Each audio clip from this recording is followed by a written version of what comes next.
¿Cómo? ¿Ya? ¿Qué, ¿Ya qué? Sí, empezamos? sí, ya. ¿Qué te llevó a elegir esta película? Esa es la gran duda. ¿Por qué? ¿Parece una película que no elegiría? Eh, no, es que es como... Bueno, a ver, primero di por qué.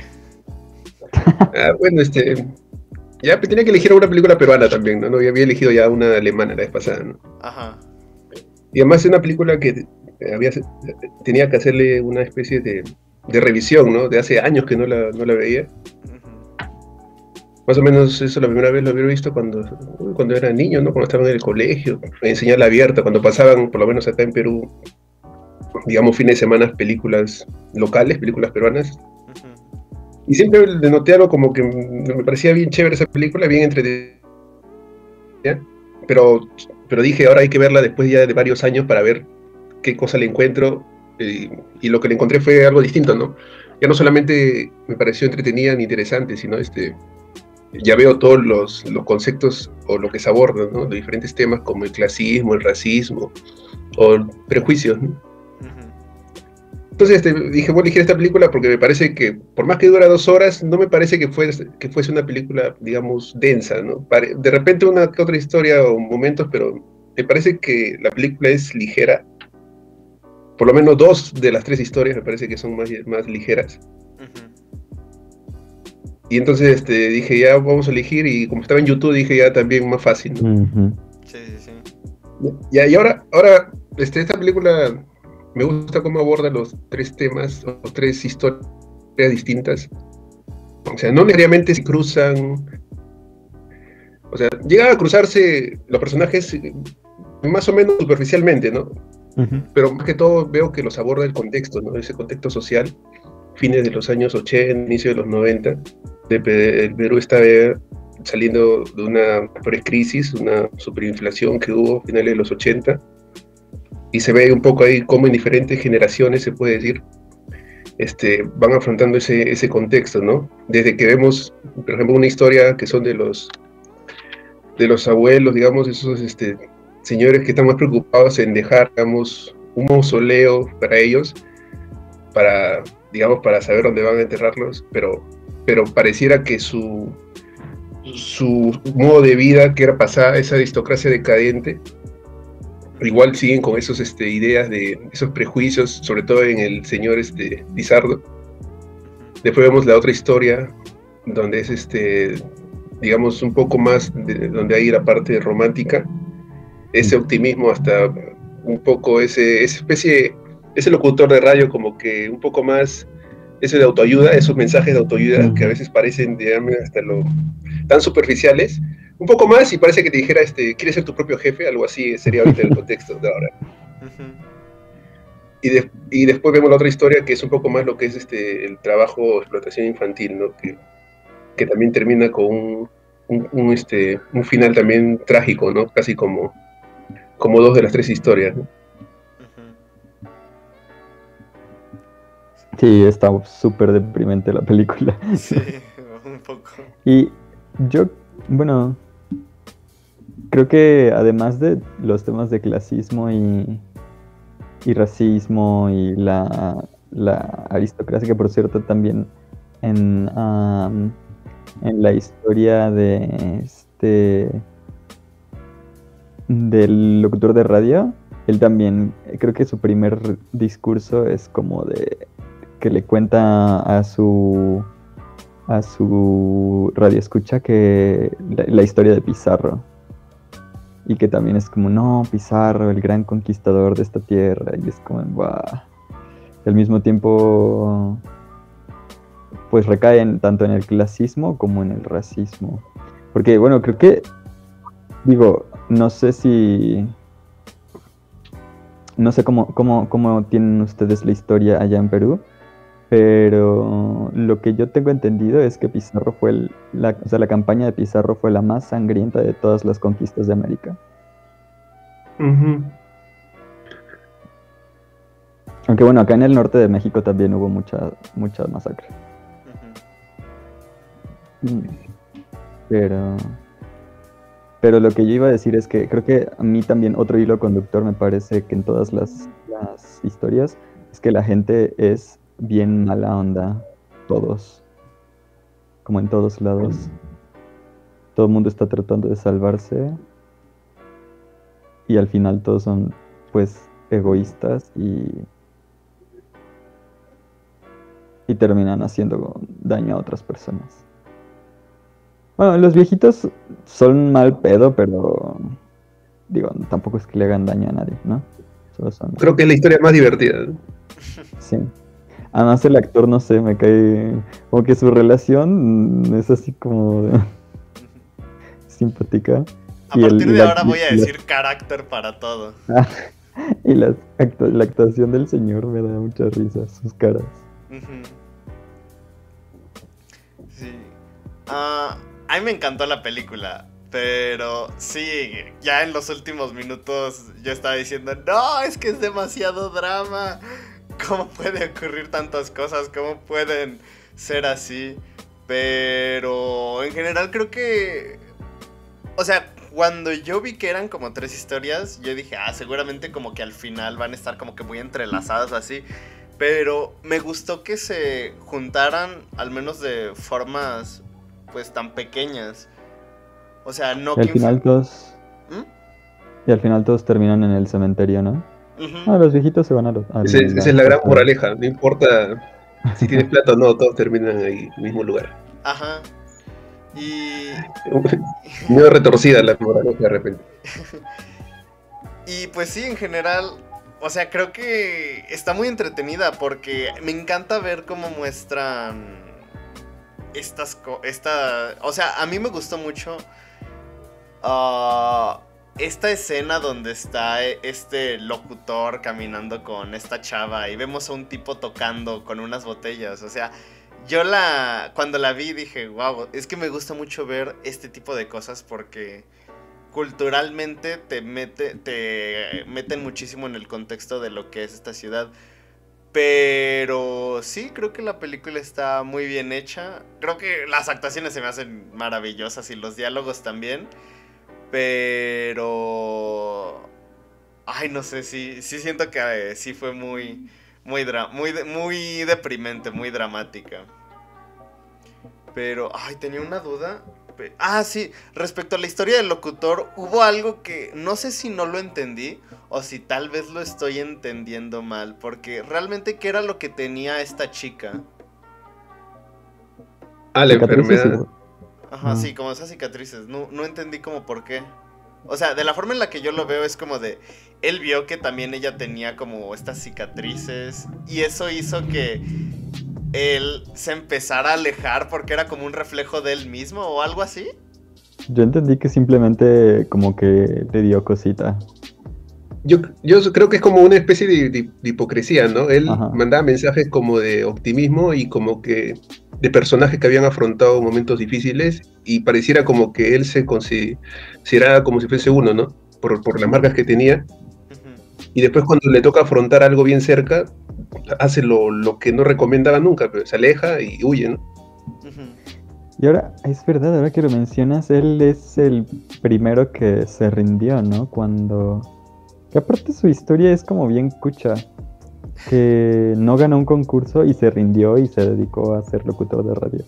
Ajá. O sea, se quiso cantar, quería ser cantante y no ganó un concurso y por eso ya no es cantante. Es como, ¿what? Pero es que no fue que no lo ganó, sino que no se presentó. Porque él dice que al final no pudo ir. Bueno, sí, que tuvo un accidente, ¿no? Ajá, que fue el de su rostro, ¿no? No supe si era el de su rostro. Pero... yo creo que sí.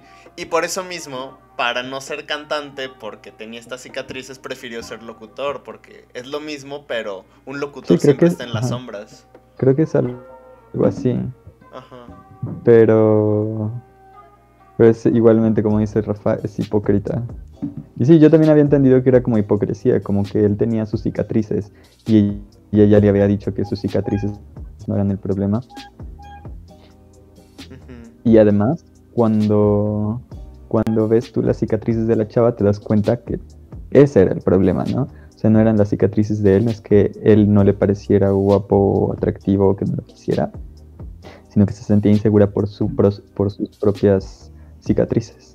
Y en el momento en que él las vio, habiendo sido ya él aceptado como era, él no pudo aceptarla. Ella no la quiso aceptar, exacto. Él no pudo aceptar a ella. Entonces, y después al último de esa historia, por lo menos hay una especie de cambio así, ¿no? O sea, le da un nombre, ¿no? Algo que no, para que no quede como NN. Me parece esa toma, ese final, me pareció bueno, ¿no? Ah, esa era otra duda. ¿Qué significa NN? ¿Como no nombre o algo así? O sea, algo así, como que es no, cuando no identifican digamos a un difunto, cuando le entierran le ponen NN. Ah, ok. Supongo que sí es como no nombre. Sí, pero al mismo tiempo ella le dice, ¿no? Que ni siquiera sabe su verdadero nombre. Hay un momento en que le quiere decir, pero él como que ya estaba un poco... Estaba fastidiado, ¿no? Estaba irritado de ella, ¿no? Sí. Y... sí es como redención, pero es como redención a medias, ¿no? Medio cucha. Ahí... No, sí, a medias, porque al final deja hasta su trabajo, ¿no? Ya no cree en sus propias palabras. Pero como no es su verdadero nombre... Y de hecho, yo ni siquiera me quedó claro si realmente era la tumba de la chica o agarró la de alguien más. Eso también me puse a pensar, pero me parece que ya es muy sobreanalizar, ¿no? Supuestamente da a entender que sí es su tumba, ¿no?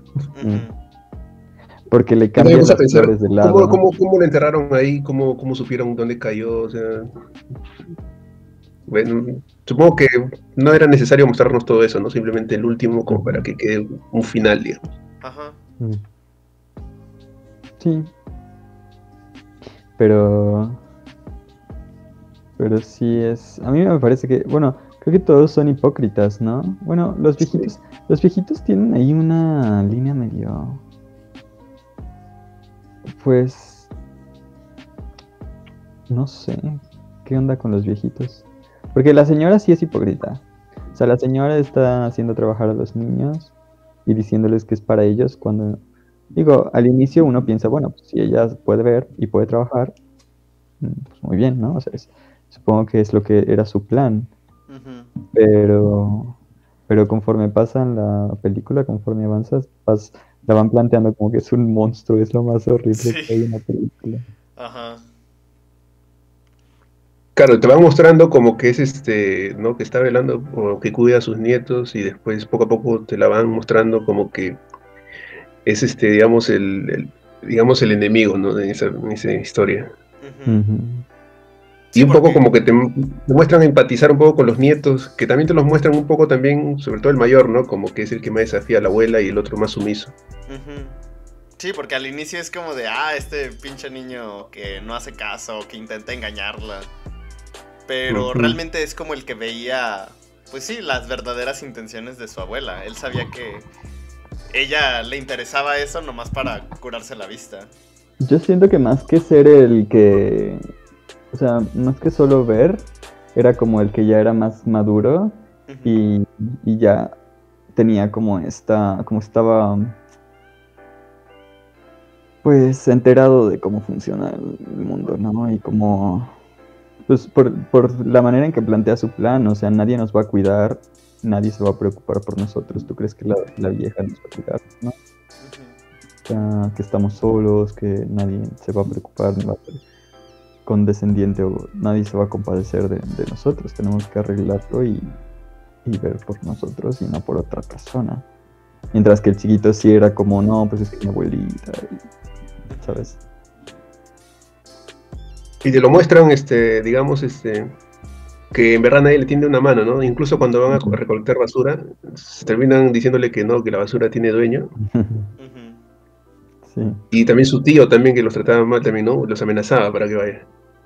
Sí, o como la señora, la vecina también como quiere echar a la chica aunque nada más la están ayudando, ¿no? O sea, como toda señal de ayuda parece que es hasta ofensiva. Sí. Como que es una sociedad que espera que consumas a los demás, no los ayudes. Ahora, como en un privilegio donde están. Sí. De esta historia de la que estamos hablando de la Mercedes Meche con sus nietos, Esa historia no es original de la película, ese se lo basa en un cuento de acá uno de los mayores cuentistas peruanos, que se llama Julio Ramón Ribeiro, y el cuento se llama Gallinazo sin plumas. Ah, O sea, esa historia lo han sacado, digamos, lo han hecho esa historia de ellos, ese no es un guión original. Las demás historias sí, son parte original de la película. con razón es el más pasado de lanza. Sí, en la historia de los gallinazos en vez de una señora es un señor, y los nietos son otros nombres, ¿no? Pero en general la historia lo han traído de ahí. Me parece que está bien hecho. Ajá. Sí, sí, sí. Sí, está chida la historia, digo, la viejita sí está muy cañona. Y además... No, pero la actuación de ella me parece buena, porque en verdad sí la llegas a odiar. Al final, sí. Al final de la historia yo me puse a buscar si los cerdos comen carne. Sí. ¿Sí comen? Sí. Wow. Y, bueno, esa escena en la que choca con, digamos que ya por finales narrativos, de repente, de adaptación, ese donde ella cae y se golpea la cabeza como para que quede sangre, para que se le acerque. Obviamente se nota ya que es una toma de la época, ¿no? Ahorita si harían una toma así se vería medio ridículo. Ajá. Sí. Pero sin embargo uno lo ve ya con gracia esa escena, porque sí es un poco irreal. Creo que sí, pero la verdad yo quedé más impresionado por cómo pusieron al perro. De hecho no sé si realmente era un cadáver de perro real. Ah, eso puede ser. Ajá. Sí, de hecho. Se me hizo horrible. O sea, al inicio, cuando sale el niño y ve ahí como que el cerdo está comiendo, yo nada más veo negro y no sé si realmente es como que está viendo, ¿no? O sea, pues le acaban de dar de comer, yo entendía que normal. Pero luego le hacen el close-up al perro ahí. Y además se ve como que ya es de días. Pero se ve súper real, no manches. O sea. Pero está bien eso de que te muestran al perro que ella lo odia, o sea, varias veces, como para que no sea algo repentino. Algo así como de la nada, sino, claro, ya venía de varias veces que ella le decía, el perro no está acá, y al final, digamos, se molesta y lo termina sacrificando. Sí, y que además el perro era el que estaba ahí cuidando a los niños más que la viejita. Exacto. Eso es verdad, termina su cuidador era. También esa escena cuando le pone la rata o el ratón ahí. Aunque, bueno, creo que eso no llevó como a mucho, porque, o sea, hace eso con la rata, pero yo dije, seguro la abuela va a morir o algo así, pero... No sé, no. Aunque también... Es verdad. Si es de que se enfermaron. Ajá. Aunque sí, es algo un poco... A ver, ¿qué pasó? No, iba a decir que no es un poco consecuente porque él se enferma por comer una manzana de la basura y su abuela no se enferma por una rata en su taza, ¿no? Es un poco, puede ser inconsecuente, ¿no? Ajá. Oh, sí. Sí. Cierto. Luego los ratones no son tan sucios. No, pero es que era un ratón muerto en la basura. Bueno, sí. Y el otro se comió una... ¿Era una papa? No, una manzana. Una manzana. Una manzana también en la basura. Ay, pobre gente. O sea... Pero por eso te muestra todo bien, te muestra bien crudeza, bastante crudeza te muestra ahí. Era el chefcito. El chefcito. Y pues la historia de los dos ancianos... Ay, no sé, es que es muy rara. Yo creo que... ¿cómo decirlo? Ay, no sé, es que es difícil hablar de ellos porque... ¿Cómo? O sea, ¿tú fuiste el que dijo que que no era como hipocresía, Mora? Yo dije que sí, eran todos como hipócritas, que Ajá. sí, estoy de acuerdo en que son hipócritas. Porque, pues, a fin de cuentas, ellos lo que querían era, pues sí, aparentar algo. Por eso querían este mausoleo de mármol. Sí, ahí es donde no encontraba yo como Sí. cuál es el... Pues sí. O sea, literalmente perdieron todo. Bueno, no lo perdieron literalmente, pero perdieron todo para tener esa apariencia de... Pues sí, de... que querían tener un buen lugar para descansar eternamente. Y al mismo tiempo como quiere, como... Sí, como se siente, que se quieren presentar como muy importantes y no...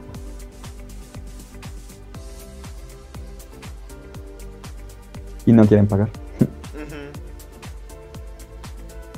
Bueno, es la típica, la verdad, o sea, al menos siento que es cosa, no sé si en toda Latinoamérica, pero sí siento que es cosa de México, que la gente, aun cuando, o sea, se supone, o sea, aun cuando presumen de tener dinero, es cuando son más codos y creen que porque ellos tienen dinero les tienes que dar más beneficios. Ujú.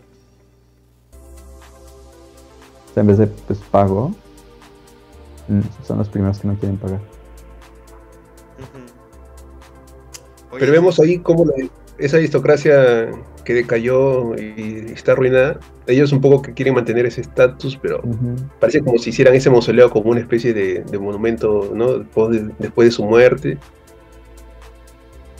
Y la verdad, un poco que te muestran, ¿no? Sobre todo ese racismo del señor, ¿no? Lizardo, Ay, ¿no? sí. Cuando dice, por ejemplo, mi padre compraba a esas personas por soles, así. Sí, Se nota clarísimo sí. todo ese racismo. Y lo de la hacienda, también que tengan una hacienda es medio... Ese sí, ese es un poco el contexto, eso que hubo así un momento en la década finales de los 70 de la reforma agraria que le quitó las tierras a los hacendados para repartírselos a los campesinos, porque se debía una especie de esclavitud ya prácticamente en el Perú. Pero sin embargo, esas personas que se sienten que les robaron son justamente esas personas que mantenían a la gente como si fuesen sus esclavos, pues los campesinos. Ujú. ujú. En los 70s. Claro, al final del 69, cuando entra acá el presidente, digamos, entra como el general Velasco, entra como presidente, después hace una reforma agraria, que es quitarle sus tierras. Bueno, después hay una especie de se los paga después, pero digamos que igual hay todo un contexto bien histórico, bien interesante, que siempre acá se habla de eso, de que siempre se habla de por qué se hizo esa cosa, pero acá en verdad lo que se vieron una especie de semi-feudalismo. Ya tenía que hacerse algo. Ujú. Sin embargo, personas como vemos acá, Lizarro representa toda esa aristocracia, ¿no? Que se siente que le han robado y le han quitado todos sus esclavos. Ujú. Sí, es que... Ay, es que... Me duele Latinoamérica, no sé. Pero sí... Pero en verdad, ese contexto más o menos igual, estábamos en los 80, no sé cómo sería en México en esa época, pero... Es que eso en México pasó en la Revolución Mexicana, que fue entre 1910 y 1920. Pues hasta los... quizás. O sea, hay gente que la marca que termina como en los 20, otras que los marcan como en los 30 y hay gente que se puede ir hasta los 50, creo. Ujú. Porque... Pues hasta la expropiación petrolera, ¿no? Hay gente que dice que no se ha acabado, incluso porque aún tenemos en el sur del país hay, pues no es como, no son, creo que sí están armados, pero no están como en guerra. Pero el Ejército Zapatista Nacional todavía sigue como los principios de la Revolución Mexicana y se les ha concedido como, digamos como en España son las comunidades autónomas, nada más que en chiquito y en la selva y sin infraestructura ni apoyos. Pero bueno, por lo menos ellos ponen sus leyes y son un poco más como comunitarios, digamos. Y como en el sentido de apoyar a los pueblos indígenas de la zona, sobre todo de la selva lacandona, pero sí, o sea, lo de las tierras, ¿cuándo sucedió? Creo que fue a inicios de la revolución. O sea, de hecho los primeros objetivos eran esos. Quitar el formato de haciendas y hacer lo que se llamaron ejidos, que se supone que son como tierras controladas por varias personas que son las que la trabajan. La tierra es de quien la trabaja. Ese era el lema de Emiliano Zapata, creo. Ujú. Entonces, en México pasó, en los 80s ya eso ya ya tenía rato, pero creo que sí fue en los 80s que empezó lo del ejército zapatista. No es que antes. Aunque creo que ahorita todavía podemos decir que... No quiero decir que sigue, pero se ha modernizado. Pero sí hay. Sí hay, Pero sí hay, pero ya con otros nombres y con otras estructuras, pero bajo el mismo como concepto. Es que acá lo que pasó, bueno, lo que sé de historia es que lo que sé de la historia es que inicialmente funcionó muy bien. Que inicialmente en México los granjeros vivían mejor que en Estados Unidos. Pero con el neoliberalismo y los tratados de libre comercio entre América del Norte, bueno, incluso desde antes creo, conforme se fue abriendo el mercado mundial, en Estados Unidos tenían tractores y tal, y arrasaban. O sea, en Estados los productos agrarios en Estados Unidos eran mucho más baratos por tecnología que los mexicanos. Entonces a los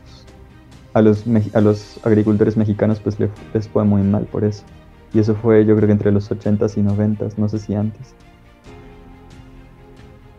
Acá siempre se hablaba en esa época de que tenía que hacer una reforma agraria, y digamos que en los 60s, antes de la reforma, siempre se hizo una especie de reforma, pero era una especie de una reforma tibia, ¿no? O sea, era solamente algunas tierras que prácticamente no daban mucha ganancia, ¿no? Era un poco de tierras selectivas como para no afectar, digamos, a los aristócratas, ¿no? Y entonces era una especie de engaño, ¿no? Una especie de solamente para paliar esa reforma necesaria, y ya cuando entra General Velasco, entra y es lo que hace, ¿no? Hace una reforma así total, prácticamente lo que sí requería, y hace eso, y después, durante varios años, y sin embargo después, después vienen todo lo que son esas formas de los campesinos a la ciudad, todo eso ya que algunos campesinos que residen en la tierra, algunos lo venden, algunos trabajan, algunos sí se vienen a la ciudad, y después con todo el conflicto que viene el terrorismo, todo, ya hay todo un contexto ahí que decae hacia finales de los 80, con otro presidente también, después de la inflación, todo, y yo creo que la película marca un poco ese contexto realmente. Todo, hasta el ambiente, como dices, todo, hasta me parece que los colores, digamos, de la película muestra toda una Lima bien gris, bien deprimente. Sí, incluso, por ejemplo, con la luz siempre es muy tenue, como si estuviera también muy nublado todo el tiempo, y solo en momentos finales ya es cuando, pues sí, vemos una iluminación mucho más notoria. Pero siempre está como que muy gris, muy opaca. De hecho, también quería... Y la canción principal, digamos, la de Motivos. El soundtrack, por ejemplo, es un bolero. Ajá. Sí, es un bolero, o sea, más todavía para hacerlo más sentimental. Yo jamás había escuchado esa canción. Cuando terminé de ver la película con mi mamá, le dije, oye, ¿sí habías escuchado esa canción? Y dijo, ay, sí, pero yo la escuché con el Pirulí. Y dije, ay, no, pues ni idea de cuál sea la canción y ni idea de quién sea el Pirulí. Pero ya que la escuché dije, wow, está muy... O sea, toda la banda sonora me gustó mucho.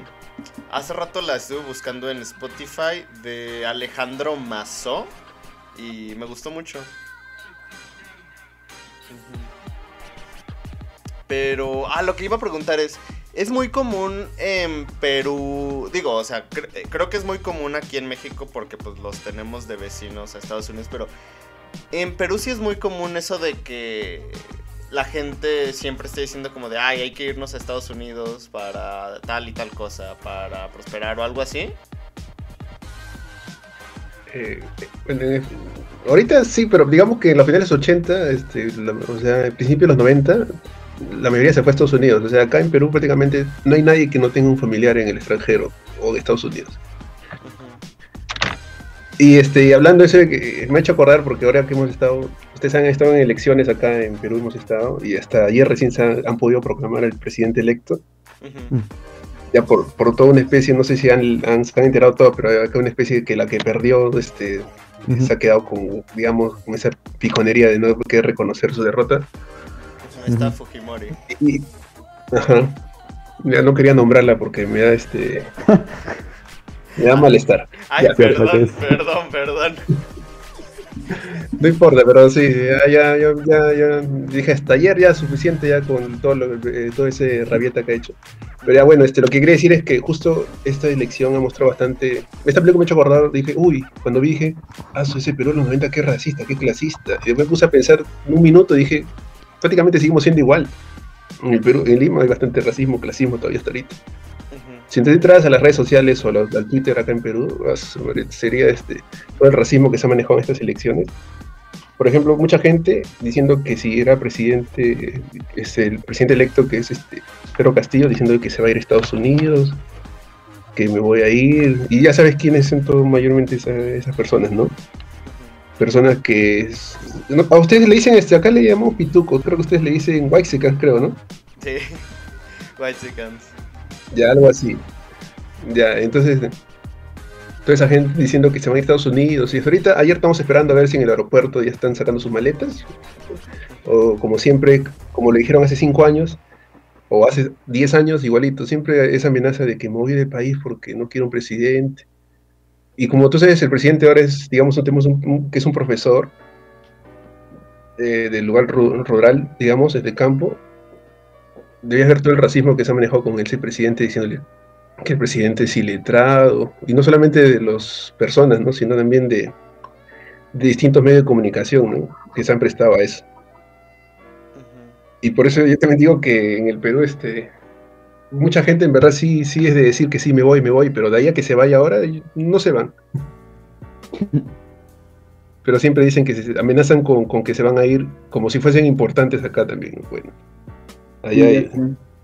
Sí, justamente eso aquí en México ocurría. O sea, cuando llegó AMLO al poder, o sea, pues fueron elecciones en julio y él entró al poder en diciembre. O sea, esos mesecitos que hubo, todo el mundo siempre publicaba de, no, es que ahora que AMLO entra al poder, ya me voy a ir de México, ¿cómo es posible que lo tengamos? ¿Cómo es posible? Bla, bla, bla. Incluso todavía después de que entró al poder, no, es que esta cuarta transformación y así. Pero coincidentemente de algo que me di cuenta hoy, es que, los políticos son bien hipócritas. Me tocó conocer a un político en estas elecciones y tenía este discurso de, no, pues pura paz, bla, bla, bla, hay que tolerar a todo el mundo, aunque sean oposición, hay que tolerarlos. Y hoy acaban de anunciar que esta semana ya va a haber vacunas para los de 18 a 29 años. Y de repente veo que empieza a publicar en Facebook cosas como de, a ver, a todos esos pendejos que decían que la vacuna les iba a tocar hasta dentro de 10 años. Ya los quiero ver mañana vacunándose y tragándose sus palabras. Y es como de, wow. O sea, en las elecciones tenía una faceta, pero ahora tiene otra. Y pues sí, como tú dices, eso de que la gente se queja y dice que se va a ir del país, o sea, realmente me hace darme cuenta de que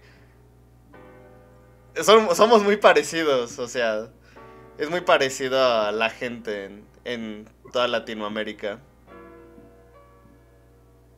Sí, pues por eso te digo, eso de la vacuna me ha hecho acordar también. Por ejemplo, ya se anunció que van a llegar, en el Perú por lo menos se han comprado 78 millones de vacunas, por lo menos para hasta el otro año. Prácticamente van a vacunar casi de la población mayor de 12 años, casi toda. Y sin embargo han anunciado que van a llegar vacunas de la rusa, ¿no? Sputnik.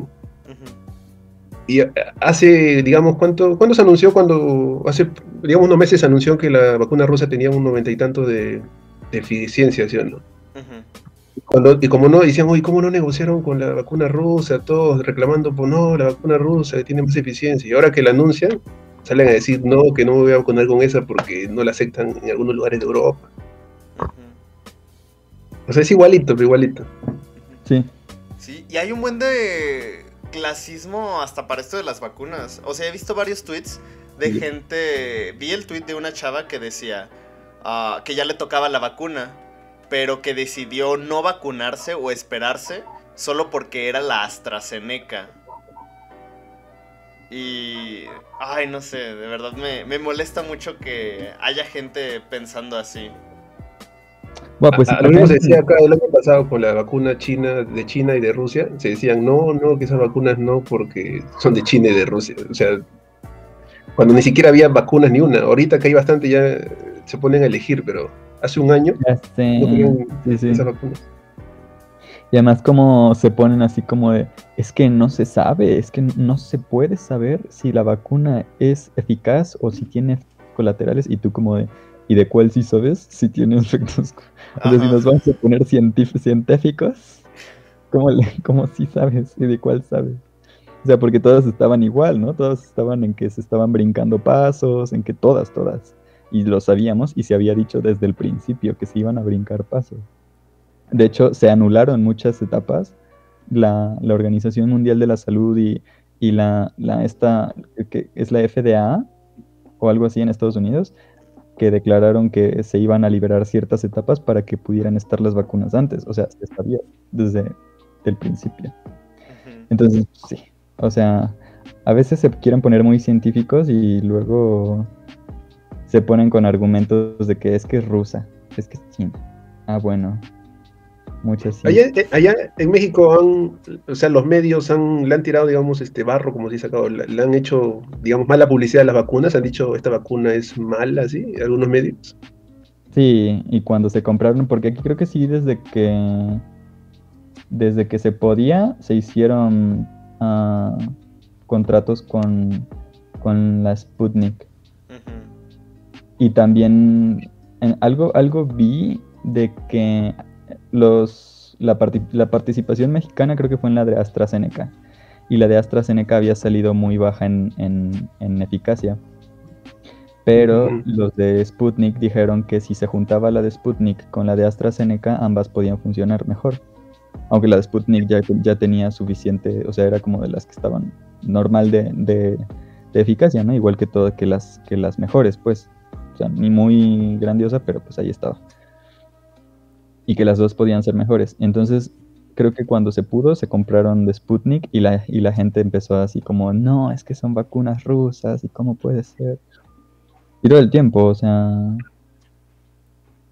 Tiene que tener nombre anglosajón la vacuna para que la acepten, ¿no? sí, Ujú. claro. Que además es eso, o sea, en todas las vacunas participan un montón de países. No es como que sea de una propiedad o de otra, o sea, es una cosa súper compleja y a fin de cuentas es la OMS o son las entidades de salud mundiales las que determinan si se puede o no se puede y las que hacen los estudios. Pero se la Uy, pasan, se lo pasan argumentando que los datos que no saben. Y como no saben esos datos, dicen que son malas. Pero pues no lo saben de ninguna. acá en campaña política, que hace unos meses nomás, todos los presidentes o varios candidatos a presidentes decían, yo voy a ir con mi avión a traer la vacuna, como, o sea, ya cosas realmente que eran ridículas, ¿no? Como si ellos fuesen a ir y le fuesen a vender la vacuna personalmente, ¿no? Ujú. O sea, cosas realmente, medios de comunicación que decían que ciertas vacunas contenían agua y que ciertas personas que salían en medios a decir que las vacunas tenían agua y esas personas eran después parte del equipo de la candidata que perdió también. Ujú. O sea, en verdad a veces tienen más sus intereses políticos que el interés o digamos el bienestar común, ¿no? Ujú. Sí. Que a veces son muchas veces puros intereses, o sea, que ni les sirven de nada ni simplemente no. No, o sea, que no la quieren. O sea, es pura idea de no dejar pasar a otros. Ujú. Sí. Sí, en general, por ejemplo, estas campañas son más como de... Ya no se centran tanto en lo que ellos quieren hacer para ayudar, sino qué es lo que quiere oír la gente y por qué yo, o más bien, por qué los demás no deben ganar no tanto el por qué yo puedo ganar y qué puedo hacer yo, sino... Y como siempre tiene que haber un enemigo. Sí. Es más fácil en política siempre tener un enemigo, ¿no? Para los políticos. Así no tienes que explicar más. Simplemente... Sí, dices, vota por mí porque yo soy lo contrario de ese candidato. Ajá. No importa si él es más corrupto o sino simplemente es diferente, él es lo contrario, no importa. Sí, exacto. No tienen que decir yo quiero hacer esto por esta razón y este es el proyecto. No. Y se ha manejado eso así en varios en Latinoamérica se ha manejado así totalmente, ¿no? O sea, Pues creo que en todo el mundo. Y en parte, bueno, estaba viendo, hay un sesgo que no recuerdo si tiene nombre o cómo se llama, pero que desde la televisión se dieron cuenta de que es más fácil no abarcar tanta gente, o no abarcar a todos, sino abarcar un grupo específico de gente y especializar tu contenido en ese grupo. Entonces, por ejemplo, Fox, que en un principio eran todos como más moderados, ¿no? O sea, simplemente daban noticias, daban a lo mejor alguna opinión, pero como que trataban de ser más objetivos y imparciales. Pero con el tiempo se fueron dando cuenta de que era mejor que tú apelaras a un público muy específico, porque ese público se iba a volver muy fiel a ti. Entonces, por ejemplo, Fox pues se fue tirando a la derecha y se fue volviendo cada vez más racista, más enojarse con los musulmanes, de querer guerras y luego, no sé cuál es la otra, pero no sé si es CNN la que se plantea como más liberal, más de igualdad y todos se van volviendo enemigos. Y el punto es que tú, como consumidor, te quedas con una cadena o con una fuente de información y eso hace que la información que recibes refuerce tus ideas. Entonces la gente se va separando y va perdiendo el contacto entre unas y otras ideas y se van como polarizando. Y por eso todos se odian. Esa es una de las y eso se ha hecho una práctica, ¿no? De que ahora los medios, o sea, ya no es tanto miradas objetivas, ¿no? Sino más parcializados, pero digamos, ya este medio es de derecha, este medio de izquierda, o digamos este medio ya, digamos, es tan de derecha que prácticamente ya hasta, ya sabes que va a un sector, como tú dices, prácticamente ultraderecha, digamos, ya sabes que ese sector va a consumir, pero sin embargo, puede ser ahí que rebote, dicen, no importa que sea ese público, pero igual va a rebotar, va a rebotar porque como ese público ahí es tan, digamos, fiel, sabe que va a estar ahí. Es como lo que pasó ahora en Estados Unidos hace poco, ¿no? Con lo de Trump, ¿no? Que también tenía esos medios y después cuando hubo todo eso, comenzaron otros medios a decir cosas, a desmentir a Trump, ¿no? Cuando decían mentiras los medios, salían los otros a desmentir. Algo que, por ejemplo, acá en Perú he visto que muy poco han hecho los otros medios, como que salen a decir mentiras ciertos medios que se parcializaron hacia una candidata. Exacto. Ya prácticamente sin vergüenza, así nomás. Pero acá lo malo es que no salen a desmentir los otros medios, prácticamente como que no dicen nada porque pensarían de que, bueno, si la candidata gana después, entonces de repente me va a atacar, entonces mejor no digo nada y se han quedado callados. Es que aquí sí hay otro fenómeno en Latinoamérica que es el hecho de que están vendidos los medios. Sí. Desde hace muchísimo tiempo. O sea, desde que se dio el espacio, desde que existe la televisión en Latinoamérica, bueno, no sé si en toda Latinoamérica, pero al menos en México, desde que existe la televisión, se vendió del gobierno a ciertas personas. O sea, todos los recursos en México, por lo menos, se han entregado a grupos selectos de personas, que es una aristocracia. O sea, en realidad en Latinoamérica casi que sí se podría decir que estamos en un feudalismo. Existe el gobierno al cual a través de, bueno, por ejemplo en México, a través de la Revolución Mexicana, se le cedieron al gobierno, o sea, el gobierno, que era el objetivo de la Revolución Mexicana, que los recursos del país fueran propiedad del Estado para que se pudieran administrar por todos, para que todos tuvieran acceso a ello. Y al final lo que sucedió es que se hizo un club que es el gobierno, y el gobierno regala a sus amigos y a sus familiares para mantener la riqueza entre los que están en el club, digamos, que no salgan.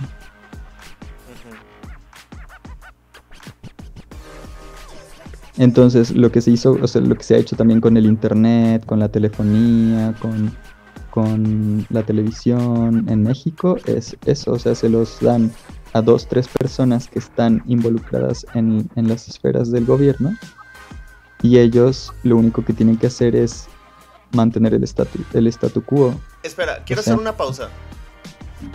Rafa, por ejemplo, si tú viajas de una ciudad a otra, o sea, ahí mismo, dentro de Perú, ¿les cobran por viajar como en carretera o así?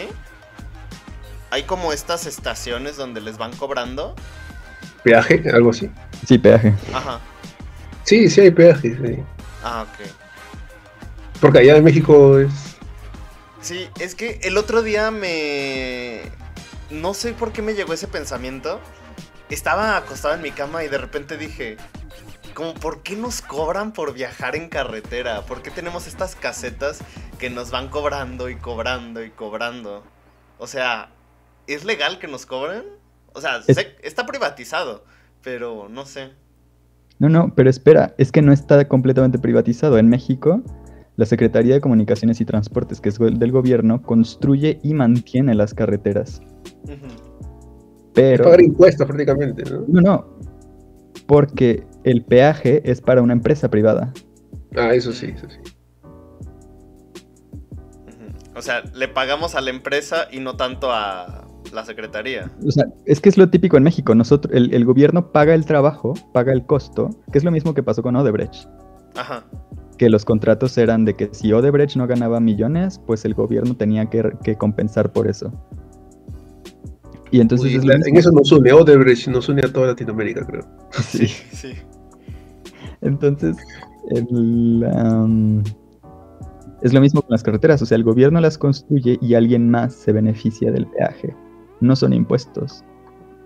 Y pues es eso, o sea, se utiliza el gobierno para hacerle negocios a sectores privados. Acá ha habido cosas más o menos eso de peaje, que la cosa es que, claro, tú ves peajes en ciertos lugares, ¿no? Pero cuando te ponen peajes bien cerquitas, entonces ya ves un poco como que ahí ya están como que abusando una especie de...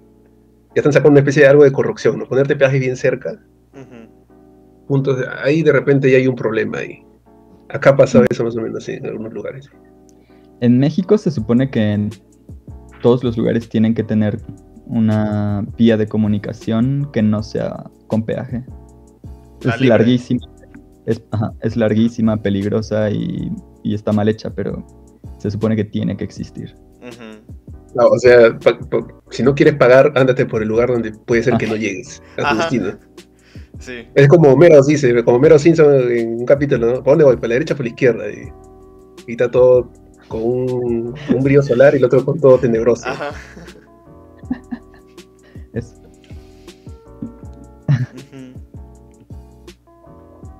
Sí, pues eso de lo que dices ahora, ahora para regresar un poquito eso que hablamos de las personas, ese racismo, clasismo que vemos, yo creo que la película es de los 90, ya estamos ya casi 30 años después.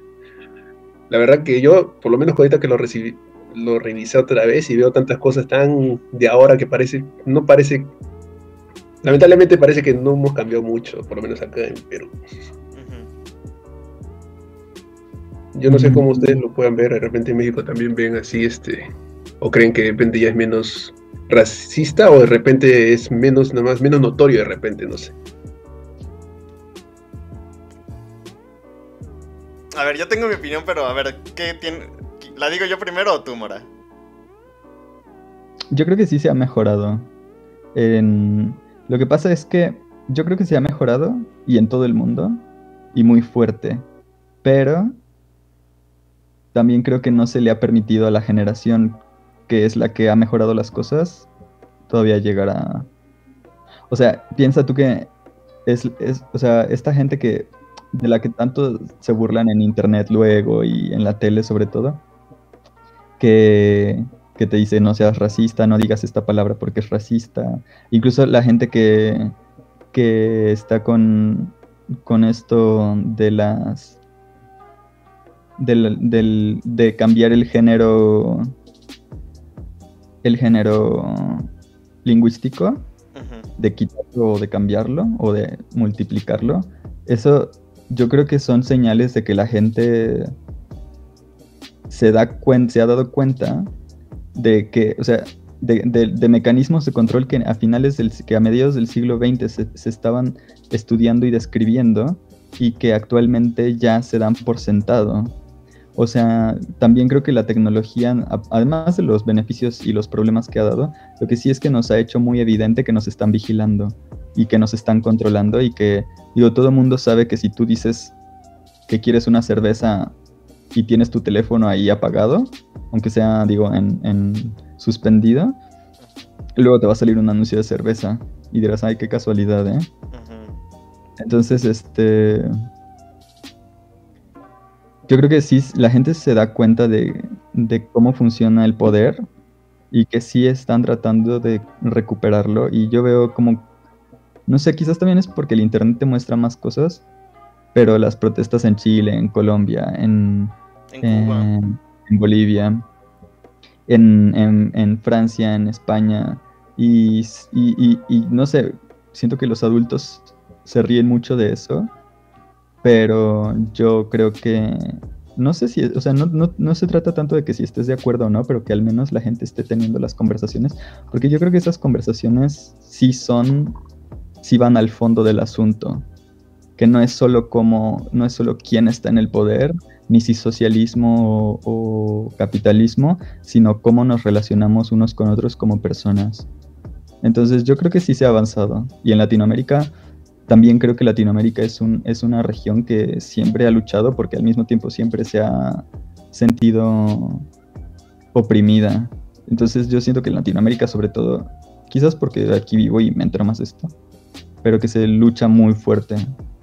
Y no se ha ganado, definitivamente. Y a lo mejor no es como que se gane, pero que sí. Yo sí siento que... Yo creo que en Latinoamérica siempre ha habido así mucha lucha. Pero, mucha lucha. pero también muchos sistemas de poder muy, muy, muy oscuros, muy malvados. Pero sí, pero por ejemplo, el hecho, antes que responda Judith Rito, el hecho de que, por ejemplo, ahora que lo he visto la película y darme cuenta de que hay cosas que, ¿verdad?, que retratan, es un poco darte cuenta, ¿no? Porque hace años, cuando lo vi, obviamente no me iba a dar cuenta, hasta de repente lo tenía como que todo eso era normal, ¿no? O sea, esa actitud. Y entonces uno que se da cuenta ahora, y también eso de que hay, como dices, bastante crítica, ahora, digamos, alguien hace algo que es claramente, digamos, clasista o racista, por lo menos hay una voz crítica ahí que se da cuenta, ¿no? Pero digamos Sí. que recién estamos empezando a hacer cambios, ¿no?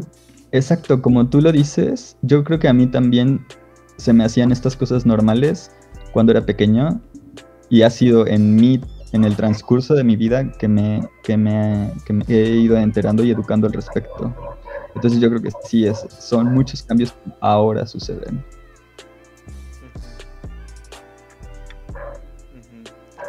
Yo creo que, sí, como dice Mora, sí hemos cambiado, pero también siento que... Digo, es que en esa época era mucho más notorio estas actitudes clasistas y racistas. Pero creo que ahora cambiamos eso por pequeños actos de... O sea, va a sonar como un pleonasmo, pero pequeños actos de microclasismo, microracismo. Y por lo mismo de que estamos vigilados y estamos expuestos a estos.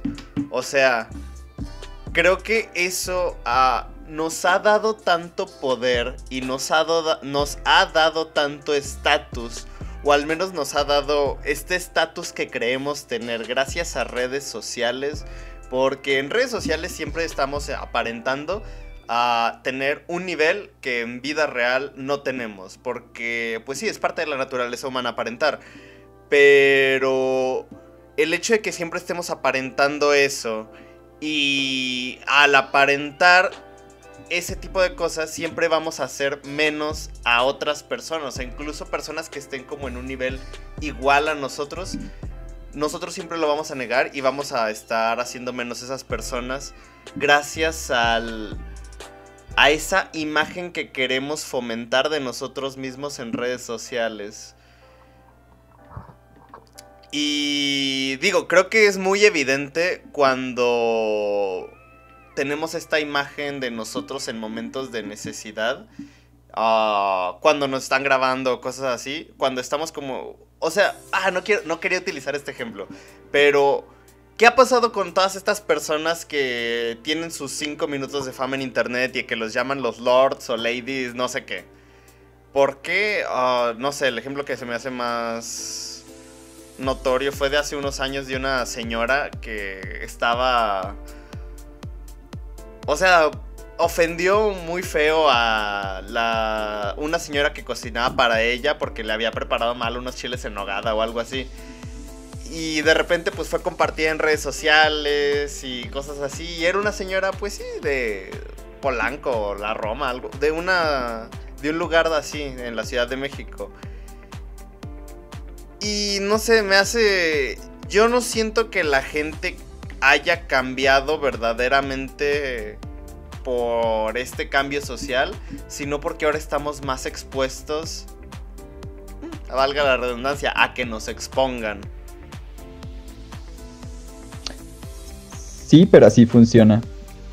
O sea, a fin de cuentas, el poder de la gente, el poder más grande de la gente, como de la comunidad, es el poder de la segregación, de la marginación. O sea, de decir, y es el más esencial, o sea, el de decir, tú no seguiste las reglas de esta comunidad, así que quedas fuera.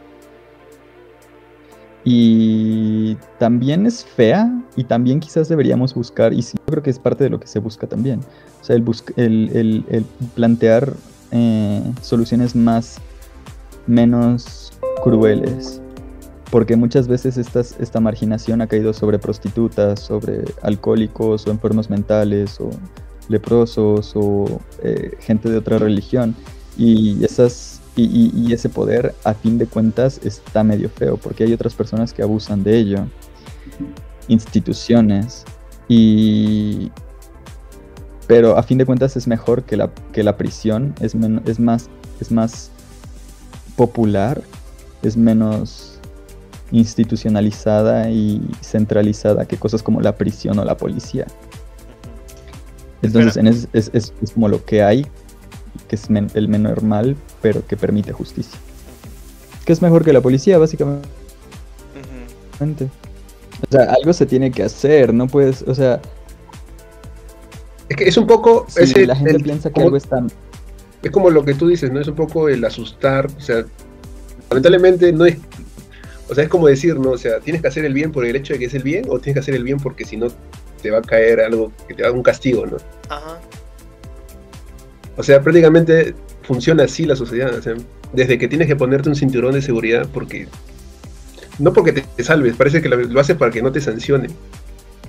Pero lo ideal es que lo hagas para que te salves, o sea, es lo principal, o sea, es para salvarte a ti, ¿no? Pero sé que mucha gente lo hace más para no recibir una sanción, ¿no? Entonces, eso que tú dices de las redes sociales pareciera que funcionara de la misma forma, ¿no? Pero si te das cuenta, ojalá en un futuro la idea es de que ya esas personas que son mayores, hacia las generaciones que vienen, o sea, hacia los menores, al no ver esas actitudes no la van a repetir, ya sea por coacción o por simplemente ideales, ¿no? Pero ya no lo van a hacer. Entonces, puede ser que de acá a varios años cambie y ya no sea prácticamente un miedo a que te critiquen, sino simplemente porque sabes que eso estaba mal. Aparte de las redes sociales que tienen como 10 años de existencia y no sabemos cómo qué hacer con ellas. Es una cosa rarísima y yo creo que todavía falta como que la gente aprenda a usarlas, tanto en el sentido como de entender, ¿no? Que las redes sociales no, o sea, que un perfil de redes sociales no es una persona y que al mismo tiempo las redes sociales no son el lugar donde se lleva a cabo tu vida. Entonces, que la gente cuando deje de sumergirse deje de vertirse tanto en las redes sociales, como que deje de tomárselas tan en serio. Es demasiado poder. No, ¿No se te hace? yo creo que bueno, el problema es que haya compañías que lo regulen. Ujú. Mm. O sea, pero al mismo tiempo es como el poder menos centralizado que tenemos, aunque sí se está tratando de centralizar más. Pero mientras el poder esté equitativamente en manos de todos, está bien. O sea, yo creo que la diferencia no es tanto en cuánto se puede hacer, sino que no exista una diferencia de poder donde unos pueden comprar a otros. O unos pueden hacer que otros hagan por fuerza algo. Que no estamos ahí ni de cerca y que las redes sociales no son eso. Pero sí siento que están menos centralizadas. Y bueno, a mí no me gustan. Tampoco es que me encanten. Pero... Sí. Sí, pues, o sea, yo siempre he dicho que las redes sociales son como un mal necesario. Porque sí te alejan, sí te ayudan en cierto aspecto. Pero a veces siento que sí hacen más mal que bien. Porque dejamos ir tantas cosas por las redes sociales y perdemos tanto simplemente por estar buscando una buena foto. O simplemente todas estas cosas de... Ay, o sea, ¿cuántas veces no nos hemos peleado con alguien por de... Ay, es que le diste like a tal persona. O ay, ¿con quién te estás mensajeando? Estas cosas. Como que nos llevan a nuestro instinto más primitivo.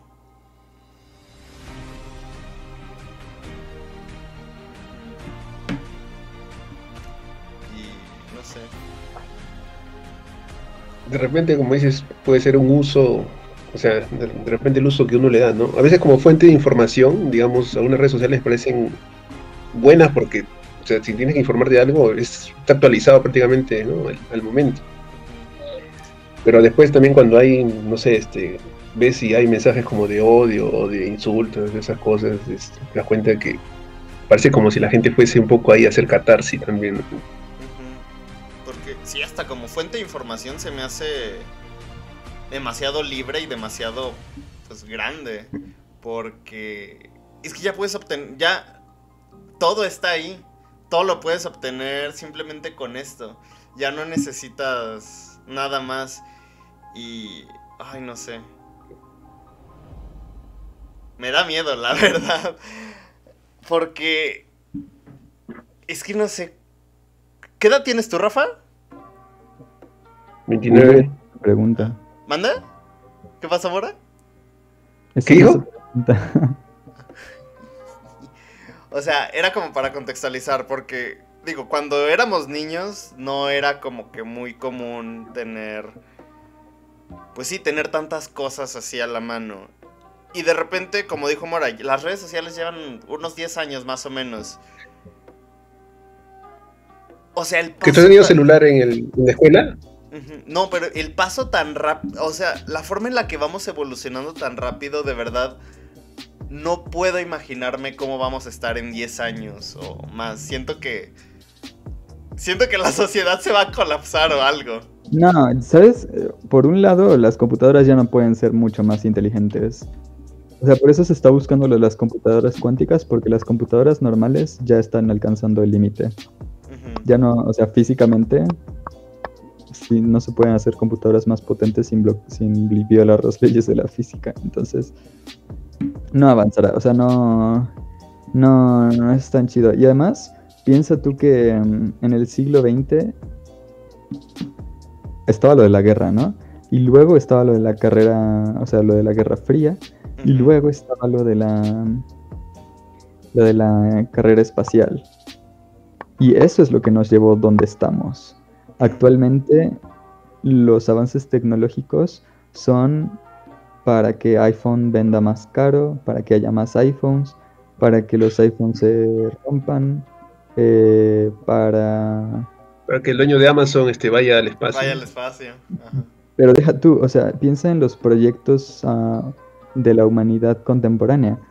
Número uno, ¿has visto tú lo del túnel de Elon Musk? Que Ajá.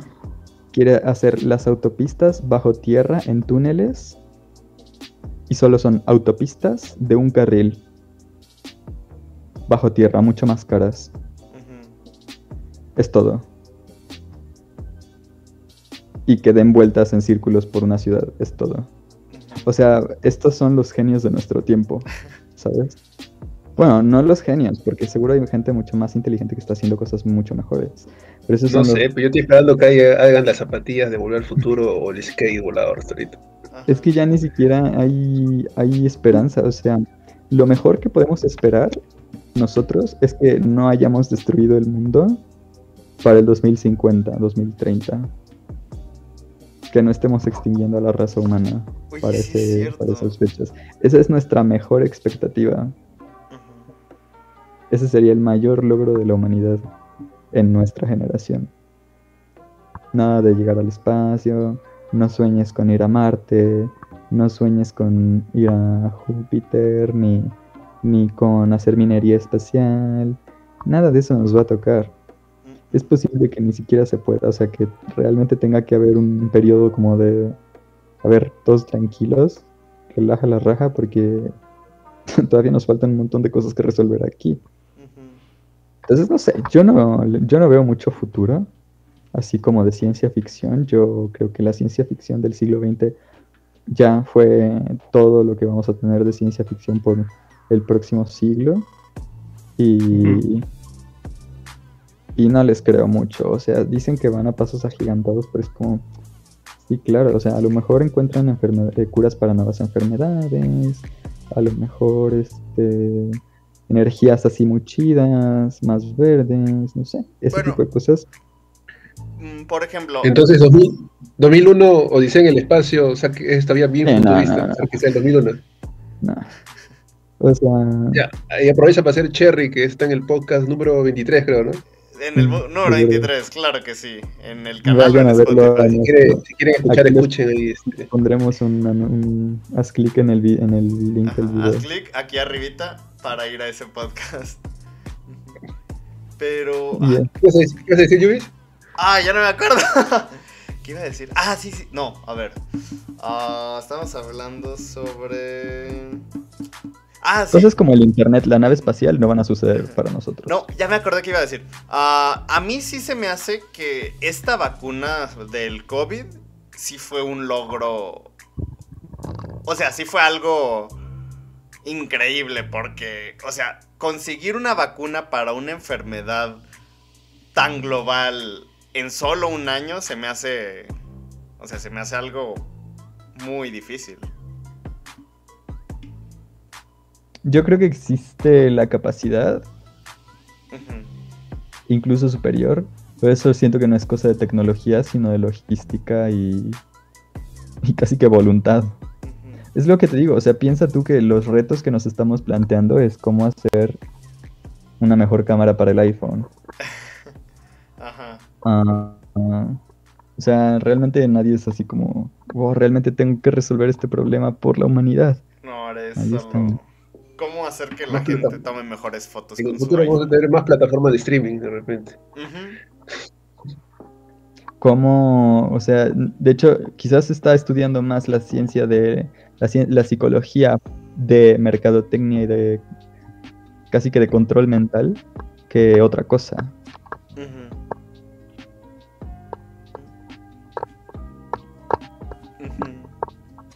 Bueno, control mental suena muy loco.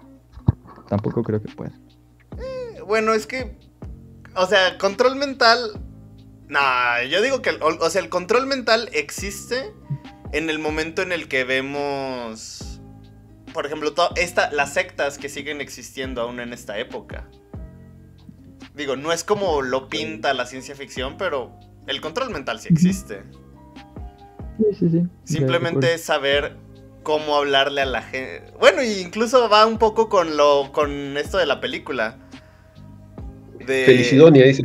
Ajá. Que le dicen que no importa lo que él diga, sino decir lo que la gente quiera escuchar. Y pues sí, creo que así es este fenómeno tan común que ocurre en este siglo, que es lo del coaching. Estos coaching personales que te enseñan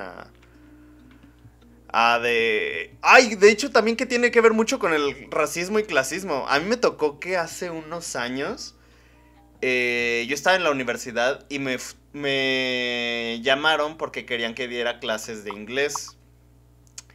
Pero como estaba trabajando para un festival de cine, yo les dije, es que tengo estos horarios y se me complica. Y me acuerdo que me peleé así súper feo con el jefe, porque decía, mira, estás perdiendo la oportunidad de hacer millones de dólares por querer estudiar la universidad. Date cuenta que ya todos los que estudian son perdedores, lo de ahora es emprender y bla, bla, bla, bla, bla. Y... ay, no sé, siento que también esta cultura del emprendedurimiento va muy relacionada con el clasismo actual. Pero sí, se vende el individualismo, pues. Ahí también se vende. Exacto. El tú, o sea, el que yo puedo hacer, el que si te pasa algo mal o bueno es porque tú no lo hiciste o porque dejaste de hacer.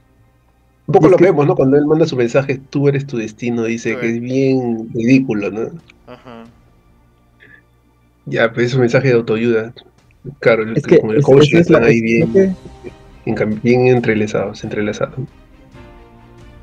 Creo que eso es lo ofensivo de ese tipo de mensajes, ¿no? Que justifican el lugar de todos, cuando no es así.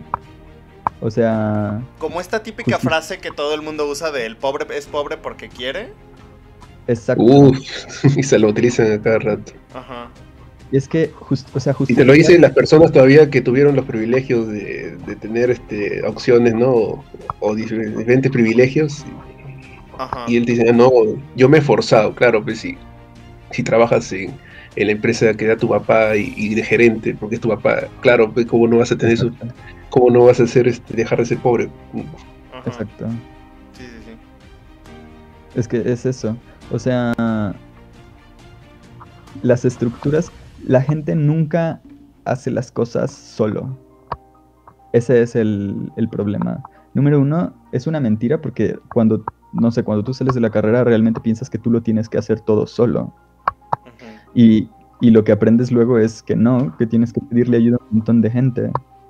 Y después darte cuenta de que si hay una oportunidad de trabajo es porque hay una empresa que se hizo por alguien más, pero que en realidad están trabajando otras personas, y que todo eso fue posible porque, digamos, el gobierno, pero a fin de cuentas la sociedad en que vives, permitió el desarrollo de esa empresa a través de infraestructura, de impuestos, de comercio, de establecimiento de relaciones exteriores. O sea, son un montón de factores que permiten que tú tengas lo que tienes, y que tú, o sea, si tú naces en Nigeria, no puedes hacer lo mismo que si naces en México o que si naces en Holanda. Tus oportunidades no son las mismas. Nada que ver. Y no es porque no lo que quieras y tus capacidades no intervienen en eso. Es pura suerte. Y de todas formas, estés donde estés, vas a tener que pedir y depender de otras personas.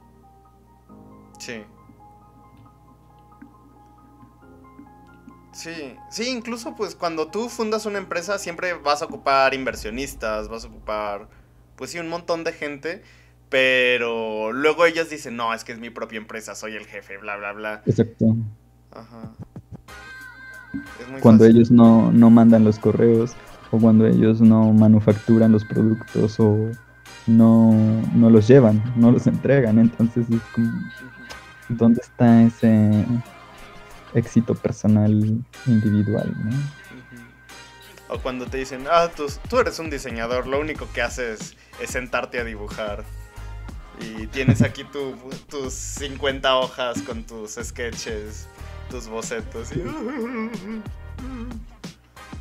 y no ven toda la investigación detrás. Que además es parte de lo que pasa con los viejitos, ¿no? O sea, cómo realmente creen que los trabajos de los demás no valen, que no son importantes, que ellos están por encima de todos y que el trabajo de los demás no vale. O sea, tú nada más vas a hacer un mausoleo. ¿Por qué tendría que pagarte mucho si nada más es hacer un mausoleo? Y es como, tú nada más cobras renta. Tú nada más tienes cosas y ganas dinero por tener cosas. Eso no es trabajar. De hecho. Sí, es cierto. Y a gente mucha gente le va a molestar porque existe esa onda de no, sí, renta. Muchos compran muchos lugares y luego solo vivirás de las rentas y eso no debería ni ser legal, yo creo. Ajá. No, y aparte de eso es súper común en esta época. O sea, me llegan un montón de ofertas para invertir en casas, en bienes raíces y así, nomás para rentar y... Ay, no. O sea, ¿en qué momento decidimos hacer negocio simplemente por tener cosas y dejando que la gente... O sea, prestándolas? Exacto. Y piensa tú que cosas, por ejemplo, lo de Microsoft a mí se me hace una mega pendejada. O sea, que tú compras un software, pero en realidad no compras el software, sino nada más compras el permiso para usar el software. A mí se me hace una pendejada. O sea, como perdón.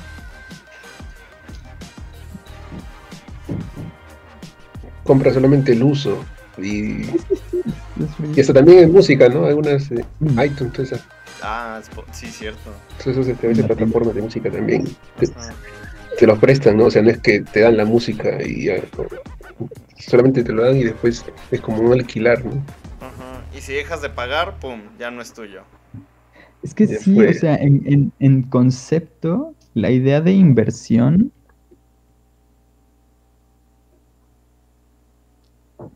debe ser algo que se pueda seguir utilizando y te dé ingresos. Suena medio absurda. O sea, en principio, si tú piensas en alguien como, no sé, por ejemplo, tu papá o un vecino, pensemos en un vecino para no ser tan, si un vecino te quiere ayudar porque dice, este chico tiene mucho talento en, no sé, en diseño gráfico, y le dice, oye, yo te quiero poner una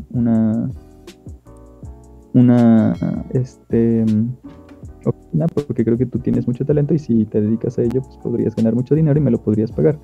Yo creo que ahí se ve muy lógico, pero cuando tú tienes millonarios que solo tienen que o sea, ni siquiera ellos llaman, solo tienen dinero y ya pagan a gente que hace las llamadas y decide dónde invertir el dinero del señor rico para que haga más dinero. Es decir, eso es estúpido, porque ¿en qué contribuye una persona que está haciendo dinero por tener dinero? Ni siquiera lo está... Digamos, no genera un beneficio, o sea, un beneficio común, digamos, no genera un beneficio global, digamos, porque de paso se puede beneficiar a él, sino es más preferible hacer un beneficio propio. El beneficio va hacia él y no hacia la sociedad. Exacto. Bueno, hay muchos todavía grandes millonarios que ni siquiera quieren pagar impuestos todavía. Así que sí. No es nada raro de que prefieran hacer negocios con el dinero para generar más dinero que para generar un bienestar social, ¿no? Que no tienen que ser contradictorios, ¿no? Un bienestar, una empresa tiene responsabilidad social, ¿no? Entonces va a generar ingresos para el dueño o para los dueños y también para la sociedad, ¿no? Sí. O sea, no sé, creo que lo que tiene sentido de las empresas es que las empresas sean grupos de personas trabajando, no grupos de personas con dinero. Cooperativas, creo que, por ejemplo, en Alemania funcionan más las cooperativas, ¿no? Aquí creo que sí existen, pero no sé, siento que tienen mala... Tienen mala reputación.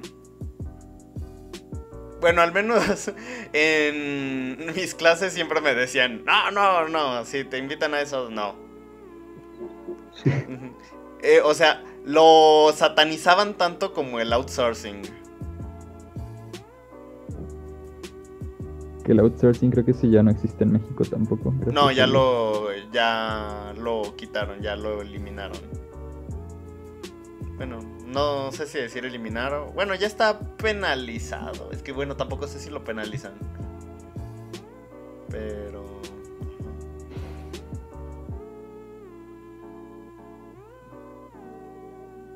Pues sí. Al principio pensé que la película iba a ser de gente ayudándose. Yo también. Porque el señor le ayuda a la chava, la señora le ayuda a la abuelita también. O sea, una abuelita le ayuda a otra. Los niños le ayudan a la abuelita. A los señores creo que nadie les ayuda. Pero pues ellos ya tienen dinero. Sí, ellos no... Ajá. De hecho, Los señores no tienen ningún cambio no de actitud, ¿no? Siguen igualitos, no se vuelven humildes, ni siquiera no hay un final, digamos, de redención, nada, ¿no? Bueno, que dejan sus cosas.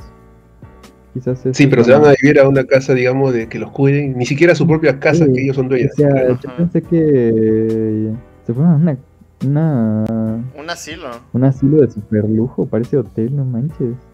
Sí, la verdad. Yo pensé que ahí les iban a llegar y les iban a decir como, pues sí, tienen que pagar tanto por quedarse. Y ellos así como, what, ya pagamos todo para el mausoleo y ahora qué vamos a hacer, todavía tenemos vida, no estamos muertos todavía.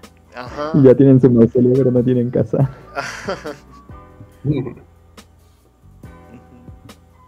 De hecho, por ejemplo, también al inicio yo creí que más que la chava siendo protagonista, yo creí que el payaso iba a ser como protagonista de una historia. Yo también. Dije, seguro este payaso va a hacer algo, se va a superar o al final... El Joker va a ser la película de Joker. Ajá, pero no. Va a matar a todos. Yo creo que el ganador es el cerdo. Sí. El cerdo vengador. Ajá. Y yo tengo duda, ¿en Perú les dicen chanchos o cerdos? Chancho también, chancho. Porque aquí sí usamos chancho, pero es más bien como ya de cariñito, chanchito. No, he escuchado, jamás he visto a alguien que los llame chanchos en México. A lo mejor es de cuentos que me ponen... ¿No le llaman chancho? O sea, sí reconocen el término, pero no lo utilizan. Ajá, por ejemplo, aquí lo que más yo creo que se utiliza es cerdo o puerco, pero puerco es muy despectivo. Tenemos cerdo, puerco, marrano, cochino. Lo que pasa es que yo conozco esos términos y ya sabes por qué, ¿no? O sea, acá en Televisa y el Chavo del 8 hay bastantes términos que se utilizan. O sea, puerco acá no se utiliza, pero cerdo, marrano acá tampoco se utiliza, pero lo reconozco porque en México sé que lo han usado, entonces sí, entiendo. A lo mejor en capítulo del Chavo utilizan marrano, ¿sí o no? A lo mejor esto reconoce. Entonces hay un poco ese lenguaje que sí lo reconozco, pero acá se utiliza más chancho. A lo mejor sí hasta reconoces que diga a la gente, vete a ver si ya puso la marrana. Sí.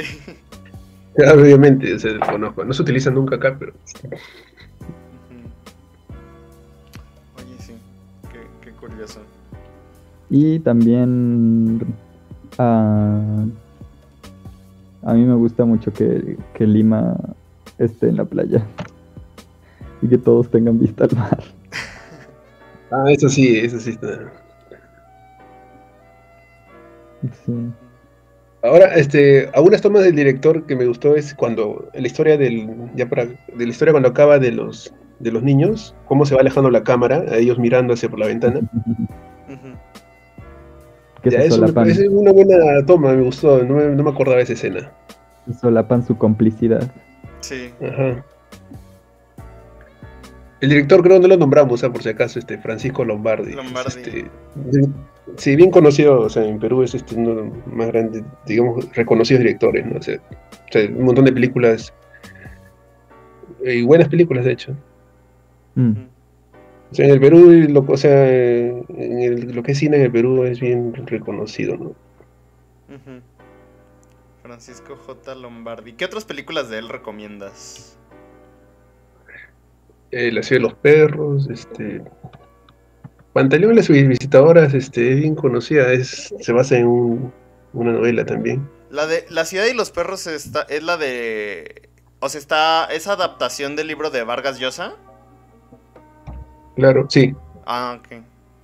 No sabía que había adaptación. La boca del lobo también es muy buena. Y creo que varias la pueden encontrar realmente en YouTube, porque acá en el Perú, lo que es streaming de películas peruanas, es más fácil encontrar en YouTube, creo, que en plataformas como populares acá, ¿no? Como Netflix o otras cosas. En México también, o sea, todas las películas mexicanas siempre acaban en YouTube. Sí, pues es más fácil ahí encontrar en YouTube. Sobre todo las viejitas. ¿Qué pasó? Sí, Que sobre todo las películas antiguas. Dice. Y No. Fantasmas Visitadoras también se basa en la novela de Vargas Llosa, ¿no? Igual que La Ciudad de los Perros. Pero La Ciudad de los Perros es buena. Es clásico. Esa la ubiqué nomás porque me tocó leerlo en la prepa. Y creo que es de los libros que más me ha impactado. O sea, de todos los que leí en la prepa, creo que fue el que más me gustó y el que más me impactó. Eso acá también, por lo menos en lo que es literatura, digamos, en escuelas o academias, sí, también mandan a leer esas novelas, ¿no? La Ciudad de los Perros. Son preguntas de exámenes de admisión sobre eso. Sí.